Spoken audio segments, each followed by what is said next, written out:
티베 성자 썬다싱을 잘 아시죠? 아주 이곳저곳을 다니면서 히말라야 산을 넘으면서 아주 전도했던 유명한 전도인입니다. 그런데 한 번은 이 썬다싱이 티베트의 작은 마을을 지날 때 마을에 들어서니까 사람들이 많이 모여 있어요. 웅성웅성거리고 떠듭니다. 보니까 큰 포포라 나무가 밑에서 불이 막 붙어가지고 올라가는 거예요. 문제는 그 포포라 나무 꼭대기에 새 둥지가 있는데 거기에 새끼새가 있어요. 근데 그 위에 어미새가 날면서 막 그냥 비명을 지릅니다. 미친 듯이 울면서 자기 새끼새를 구하려고 하는데 사람들이 구해줄 수가 없는 거예요. 그 높은 나무 꼭대기에 둥지가 있고 밑에서는 불이 막 붙어 올라가는데 불길은 자꾸만 위로 타올라갑니다. 이 어미새는 자기가 도망갈 수 있어요. 그 불길을 피해서 살 수가 있지만은 결국에는 그 둥지에 있는 새끼새들을 살려달라는 새끼새들을 그들 위에 내려앉아서 그 날개 쭉 찌르고 새끼새들을 품에 안고 같이 타 죽는 거예요. 그걸 썬다싱이 본 겁니다. 참 눈물겨운 기가 막힌 동물의 사랑입니다. 모성의 본능은 사람이나 동물이나 똑같습니다. 이 세상에 아무리 무정하고 삭막한 세상이다 그렇게 해도 어머니라는 이름은 언제나 훈훈한 사랑의 대명사예요. 인간이 극한 상황에서 부르는 그 이름이 뭡니까? 어머니예요. 믿지 않는 사람도 믿는 사람도 우리 예수 믿는 사람들은 극한 상황이 되면 아버지 하나님 아버지를 부르지 않습니까? 그런데 어머니라는 이름 극한 상황에서 나옵니다. 교수대의 사형수의 이 모습을 보면요 마지막에 죽을 때 눈물 흘리며 사형 직전에 부르는 이름이 다 어머니입니다. 엄마 엄마 하고 그렇게 울면서 죽습니다. 전쟁터에서 죽어가는 병사들이 마지막으로 찾는 이름이 어머니라는 이름. 그 어머니 이름은 세상에서 가장 숭고하고 귀한 희생의 대명사, 사랑의 대명사. 그래서 이 숭고한 어머니의 이름, 그것은 하나님의 마음을 가장 잘 표현하는 하나님의 사랑의 그림자다. 그렇게 얘기하고 있습니다. 오늘 성경 본문 사무엘하 21장에 보면은 이런 어머니 사랑을 잘 표현해 주는 사건이 나옵니다. 리스바의 사랑입니다. 이스라엘의 다윗 왕 시대에 3년 동안 기근이 들어 초건 목비가 막 타들어가는 거예요. 3년 동안 비가 안 오니까. 그래서 다윗 왕이 하나님께 나아가 물었습니다. 하나님, 무슨 이유로 내가 하나님 앞에 무슨 죄를 지었습니까? 왜 이렇게 3년 동안 기근이 이 땅에 옵니까? 그럴 때 하나님께서 말씀하셨습니다. 이 기근의 원인은 내 때문이 아니다. 사울이 범한 죄, 사울 왕이 범한 죄 때문에 사울과 기브온 사람 사이에 피 흘린 그 일 때문이다 가르쳐 준 거예요. 그래서 여호수아 7장에서부터 그 근거가 시작됩니다. 여호수아가 가나안 땅을 점령하고 중부, 남부, 북부 전쟁을 막 치고 점령을 해 들어갈 때 기브온 사람들을 만나요. 기브온 사람들이 이스라엘의 하나님 이길 수가 없다. 그 하나님이 이스라엘 도우신다. 우리가 살려면 이스라엘과 화친을 해야 돼.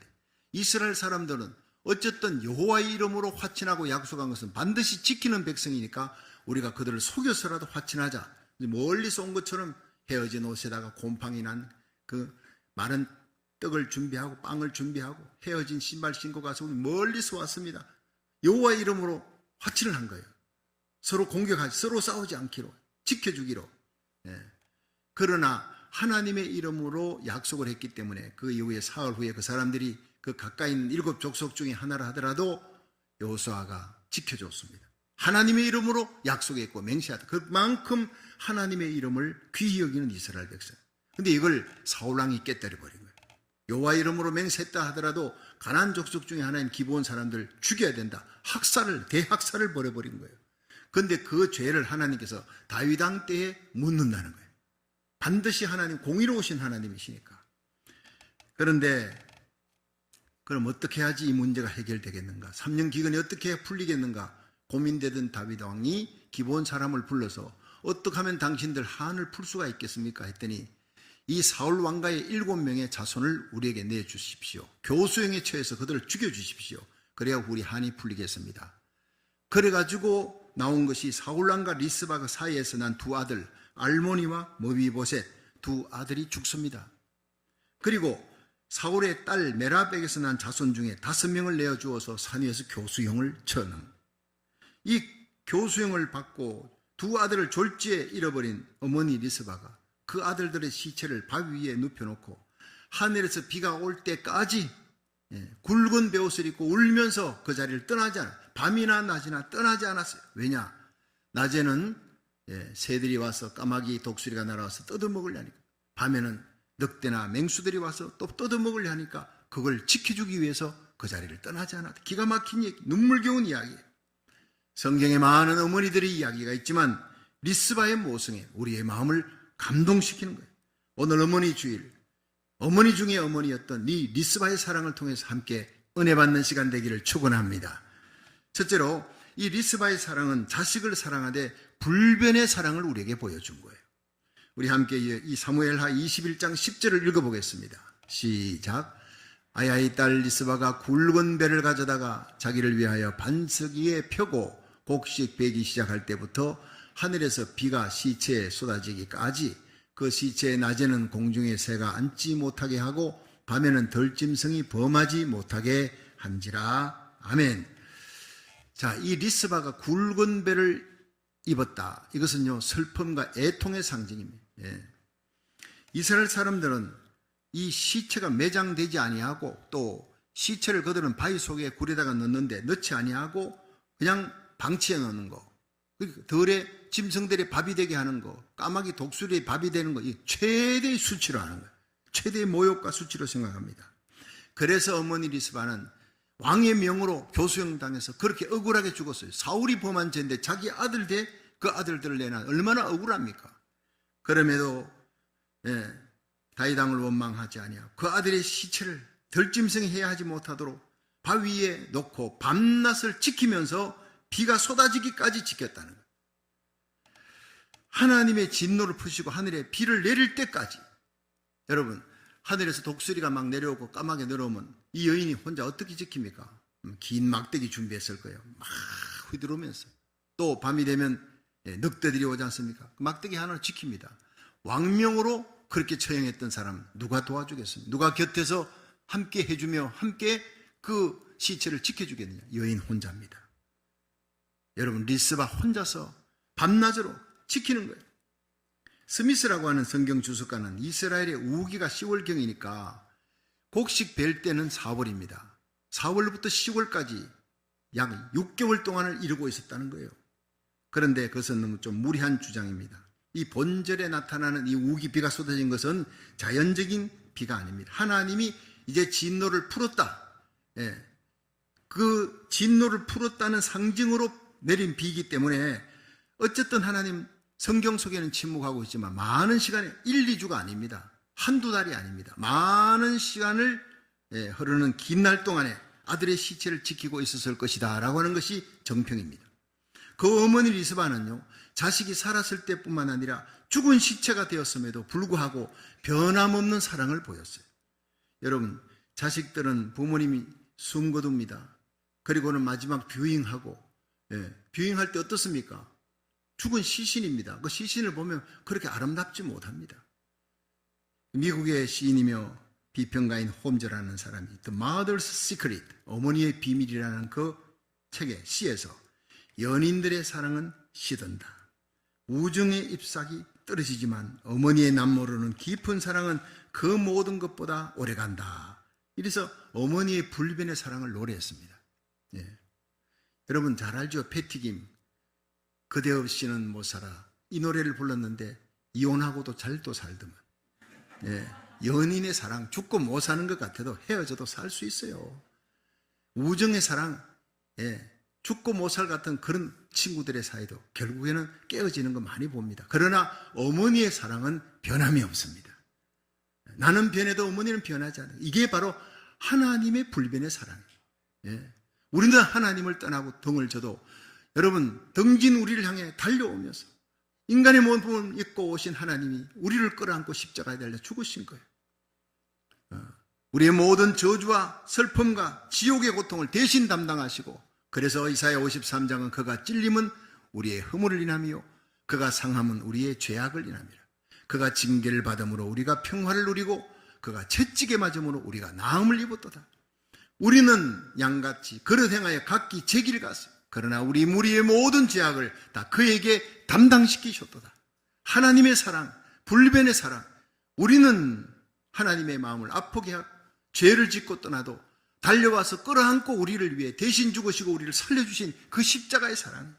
그래서 요한일서 4장 10절에 사랑은 여기 있으니 우리가 하나님을 사랑한 것이 아니요 오직 하나님이 우리를 사랑하사 우리 죄를 위해 화목제로 그 아들을 보내셨도다 그랬어요. 여러분, 어머니의 사랑이 바로 하나님의 사랑의 그림자라는, 변함없는 사랑이라는 거예요. 옛날에 고려시대에 고려장이라고는 앞섭이 있었는데 나이 많으면 이 노모님을 이제 산에 갖다 버리는 풍습입니다. 어느 마을에 연로한 노모를 가진 젊은 부부가 있었는데 어머니가 또 식사 양이 많은가 봐요. 그러니까 아이들이 밥을 제대로 먹을 수가 없어요. 결국 고민하다가 고려장을 하기로 했습니다. 그래서 어느 날 아들은 노모를 어깨에 이 지게에 지고 산속으로 자꾸 걸어 들어갑니다. 아들은 어머니야 할 얘기가 없어요. 너무 죄송하고 미안하니까 자기의 발자국 소리만 들으면서 가는데 자꾸 위에서 뚝뚝 하는 소리가 나는 거예요. 보니까 어머니가 나뭇가지를 분질러 놓고 있는 거예요. 나뭇가지를 꺾어 놓고 있는 거예요. 그래서 어머니 뭘 하십니까?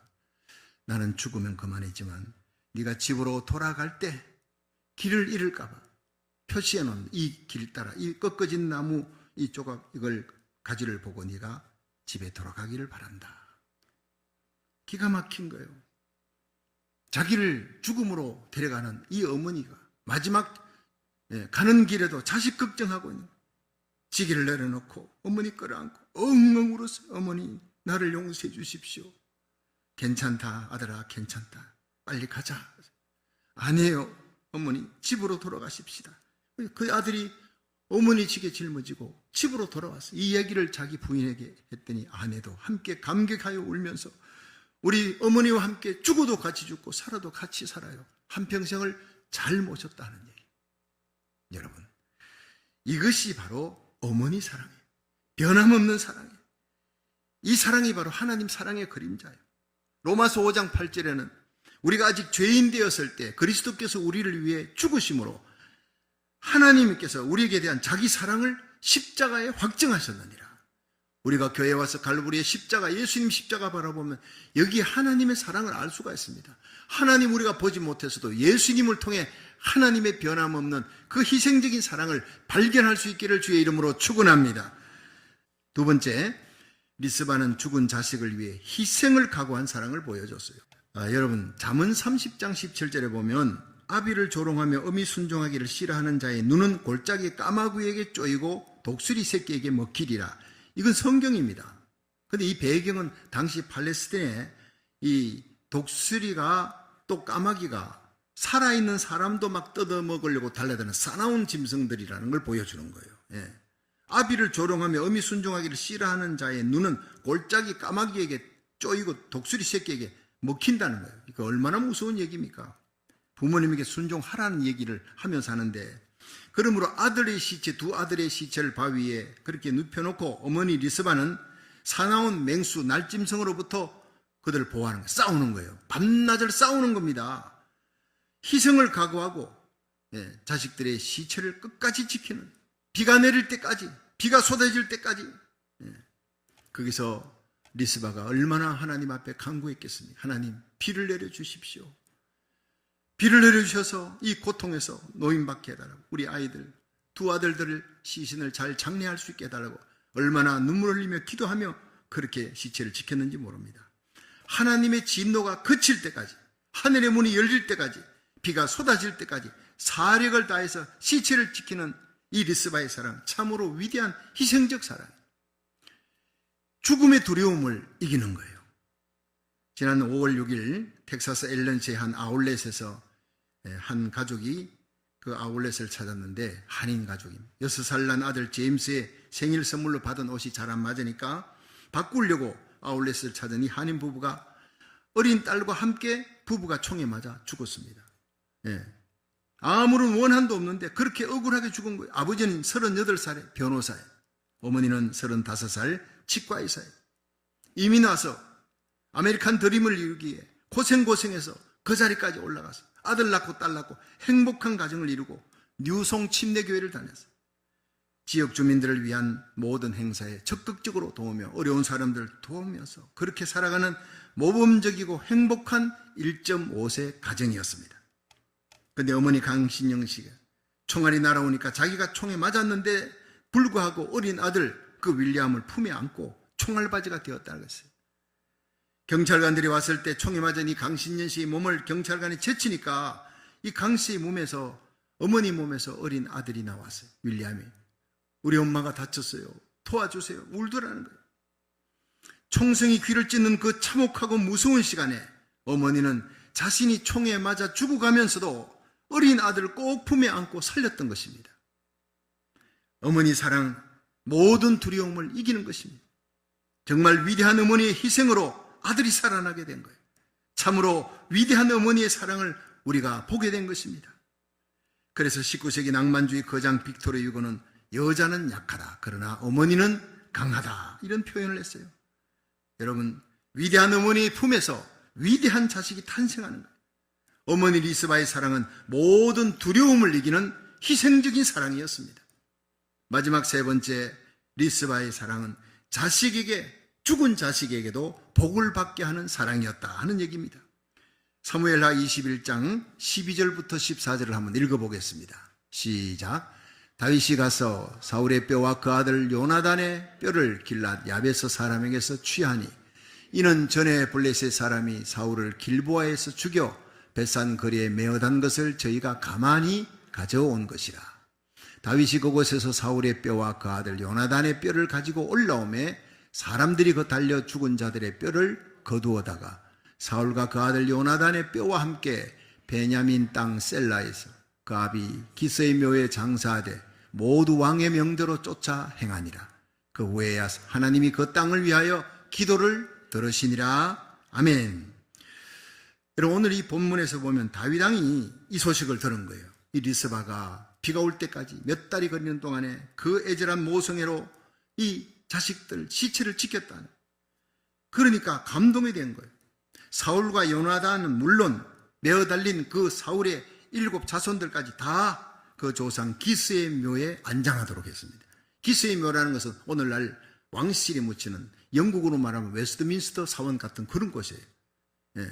이들은요, 범죄했다 그래가지고 왕이 명을 내리고 기브온 사람들의 한을 풀도록 그렇게 죽은 사람, 죄인입니다. 그런데 그들이 그게 묻힐 수가 없는 거예요. 누구 때문에? 리스바 때문에. 리스바의 사랑은 죽은 아들까지도 마침내 왕실의 묘에 묻힐 수 있는 축복과 영광을 누리게 했다는 겁니다. 사실 다윗 왕은 어떤 시각으로 보면 어머니 리스바가 자기를 향해서 대항하는 시위를 했을 수도 있다라고 할 수도 있어요. 내 억울한 아들, 사울 왕이 범한 죄를 왜 내 억울한 아들이 지고 죽어야 하느냐, 왕이 왜 그렇게 명령을 내렸느냐 하면서 말은 할 수 없지만 거기서 목숨을 각오하고 시위한다. 민심이 어지러워질 수 있는 거예요. 어떻게 생각하면. 그런데 다윗은 그렇게 생각하지 않았어요. 위대한 모성애다, 정말 극진한 어머니 사랑이다, 희생이다, 이렇게 받아들이고 사람들에게 보란듯이 왕실묘에다가 안장을 시켰다. 다윗의 위대한 모습이 여기서 나옵니다. 그래서 결국에는 사울의 뼈와 그 아들 요나단의 뼈까지 다시 챙길 때 길랏 야베스 사람에서 취해서 사울왕의 가정묘에다가 그 두 아들, 리스바의 두 아들까지 정식으로 국장을 지내주었다는 거예요. 보통 평민장이 아니라 국장으로 그렇게 거행했다. 리스바 때문에. 여러분, 어머니의 위대한 사랑은 그 자손이 죽어서라도 복을 받게 한 줄로 믿으시기 바랍니다. 이 위대한 어머니 리스바는 우리에게 변함없는 사랑, 희생을 무릅쓴 사랑, 자식에게까지 복을 끼치는 사랑을 보여준 거예요. 여러분, 이 세상에서 내가 죽을 자리 대신 죽어줄 수 있는 분이 누굽니까? 어버이입니다. 어버이 중에서도 어머니입니다. 그 사랑은 계산이 없는 사랑이에요. 오래전 제가 서울에서 목회자 세미나에 참석을 했습니다. 어느 목사님이 참 간증을 하는데 다 울었어요. 목사님들이 다 눈물 흘렸습니다. 이런 얘기입니다. 6.25 전쟁으로 인해서 어머니는 남편을 잃었어요. 그리고 연년생인 4남매를 데리고 이북에서 이제 피난길에 접어들었는데, 이 어린 4남매를 잃어버리지 않으려고 엄마가 허리에다가 새끼줄을 메고, 그 다음에 이제 막내부터 시작해서 새끼줄을 메고 셋째, 둘째, 첫째, 제일 큰 아이는 제일 끝에서 이제 새끼줄을 묶고 그렇게 차례차례 갑니다. 심을 어머니가 머리에 이고 손에 들고 사흘 꼬박 걸어오는데 아무것도 먹지 못하는 거예요. 물도 제대로 마실 수가 없습니다. 너무너무 배가 고픈데 그냥 무너지듯이 서울에 와서 어느 추녀 집에서 밑에 쪼그리고 앉아서 거기서 힘없이 앉아있는데 지나가던 미군들이 행렬이 있는데 그 미군 병사가 보더니 뛰어왔어요. 그 배낭에서 걸른 빵을 끄집어내가지고 준 거예요. 그러니까 어머니가 급히 빵을 4조각을 나누어서 사남매에게 주었습니다. 그 사남매는 정신없이 허겁지겁 먹는 거예요. 너무 배가 고프니까.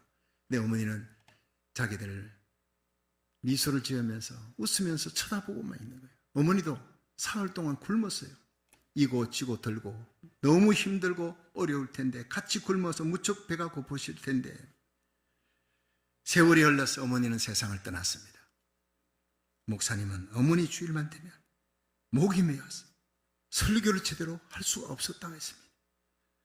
이제는 날 위해 그토록 고생하시던 어머님 모시고 교회도 어느 정도 크고 어머님 모시고 같이 여행도 하고 싶고 효도 한번 해드리고 싶은데 어머니는 살아계시지 않는다는 거예요. 기다려주지 않더라는 거예요. 이것이 가장 슬픈 일이었습니다. 눈물 흘리는 그 목사님. 지금도 잊혀지지 않습니다. 어버이 살아실 때 섬기기란 다하여라. 죽고 나면 애달다 의하리. 평생에 고쳐 못할 일이 이뿐인가 하노라. 옛 시인은 한 맺힌 슬픔을 시로 표현했습니다. 세상의 모든 것 다 미루어도 결코 미루어서는 안 될 일, 예수님 믿는 일, 그리고 효도하는 일, 이 일에 결코 실패하지 마시기를 주의 이름으로 축원합니다. 우리는 자녀 낳아서 길러본 후에야 부모님 은혜를 깨닫게 됩니다. 그러나 때가 늦습니다. 저희 집사람 첫 애기 주원이 낳고 그러고 난 다음에 애기 젖을 물리다가 그렇게 울었대요. 엄마 이름을 부르면서 그렇게 울었대요. 집사람도 어머니 일찍 세상을 떠났어요. 날 낳을 때 이렇게 고생해서 낳은 줄만 몰랐어요. 애기 낳으면서 고통을 겪으면서 어머니 이름을 부르며 그렇게 울었다고 했습니다.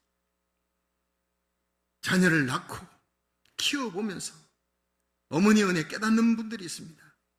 그러나 그때까지 기다려주지 않습니다. 부모님은 살아계실 때 지극한 효를 다해야 하는 거예요. 여러분, 기독교는 효의 종교입니다. 부모님 공경이 바로 하나님 공경으로 연결되는 종교예요. 예수님이 십자가 달려서 살이 찢어지는 그 고통 속에 어머니의 앞날을 걱정하는 거예요. 여러분, 예수님 십자가 지기 전에 볼라리 도네어에서 40에 하나 감한 매를 3번 맞았다고 역사가는 기록합니다. 요세푸스 역사가는 끝이 납덩어리 중간중간에 뼈조각이 있는 그 채찍은 플라글렘이라고 하는 채찍인데 이건 그냥 살인용 채찍이에요. 사람 죽으라고 때리는 거예요. 살점이 터져 나오는 겁니다. 그냥 가죽처럼 때리는 게 아니라 살점을 뜯어내는 채찍이에요. 여러분, 그 채찍을 왜 때리느냐? 사람이 40대 맞으면 죽어버리는 거예요. 근데 예수님한테는 39대 때리고 그 다음에 물 좀 먹이고 쉬게 하고 다시 39대 때리고 안 죽으면 또 다시 쉬게 했다가 다시 39대, 이걸 3번 맞은 거예요. 대개 거기서 죽습니다. 십자가형이 얼마나 고통스러운지 십자가에 달리기 전에 채찍에 맞아. 차라리 너는 여기서 죽어버리라. 그것이 행운이다. 때리는 사람도 여러분 죽이려고 때리고 맞는 사람도 거기서 차라리 볼라리 도리안에서 거기서 나를 죽여달라는 거예요. 그런데 예수님 체력이 강인했기 때문에 예수님께서 40에 하나 감한 매를 3번 맞고도 살아서 십자가를 지고 올라갑니다. 온몸은 이미 걸레조각처럼 너덜너덜하게 가는 곳곳마다 눈물자국, 피자국, 마침내 십자가에 달려있는. 여러분, 두 손을 이렇게 양손을 갖다가 못 박아버리면요 이게 늘어지게, 몸 체중 때문에 늘어지면 횡격막이 눌려서 숨을 쉴 수가 없는 거예요. 그런데 예수님이 죽을 때 옆에 있는 강도들이 이게 살아있지 않습니까? 그러니까 로마 병정이 와서 무릎을 망치로 무릎을 때려버리면 주저앉아 버려서 숨을 못 쉬게 하니까 질식사시켜 버리는 겁니다. 과학자들의 얘기입니다. 예수님께 와서 보니 이미 죽었어요. 그래서 옆구리를 찌르니까 심장이 터져서 피와 물이 따로 쏟아져 나와요. 피 위에 물이 고여버렸어요. 이미 심장이 터져버린 거예요. 오른손은 하나님의 손, 왼손은 우리 손을 잡고 하나님의 이름, 우리 이름을 부르다가 갈보리의 십자가에서 심장이 터져 돌아가신 것이 우리 예수님이에요. 그 예수님의 십자가를 바라볼 때마다 이 귀한 사랑을, 대속의 사랑을 생각하며 감사하시기를 주의 이름으로 축원합니다. 그 고통스러운 십자가, 숨도 제대로 쉴 수 없는 그 십자가 앞에 어머니 마리아가 울고 있는 걸 보았어요. 예수님 자신의 고통도 잊어버리고 예수님이 어머니를 바라보고 여인이여 보소서 아들입니다. 그리고는 그 옆에 있는 제자 요한에게 이제는 너의 어머니라. 자기의 고통도 잊어버리고 어머니 앞길을 염려했던 분이 바로 예수님이에요. 예수 믿는 우리 성도들은 우리의 왕, 우리의 구주 되신 예수님의 효를 본받아야 합니다. 이렇게 효를 다하라. 이렇게 사랑하라. 여러분, 이제 우리 부모님의 남은 생애 동안 in Christ, 예수 안에서입니다. 아무리 어머님이라 할지라도 너 예수 믿지 마, 잘못된 길로 인다 하면 따라갈 수가 없어요. 그래서 에베소서 6장 1절은 자녀들아 너희 부모를 주 안에서 in Christ, 예수 안에서 순종하라. 이것이 옳으니라 그랬어요. 부모님의 남은 생애 동안 예수 안에서, 진리 안에서 지극한 효를 다하시기를 주의 이름으로 축원합니다. 그럼 하나님이 분명히 약속하셨습니다. 자녀들아 너희 부모를 주 안에서 순종하라. 이것이 옳으니라. 내 아버지와 어머니를 공경하라. 이것이 약속이 있는 첫 계명이니 이는 네가 잘되고 땅에서 장수하리라. 여러분 부모님 잘 모시면 잘되고 장수하는 복을 받게 될 줄로 믿으시기 바랍니다. 이 말씀 붙들고 효에 승리하는 거룩한 하나님의 백성 되기를 주의 이름으로 축원합니다.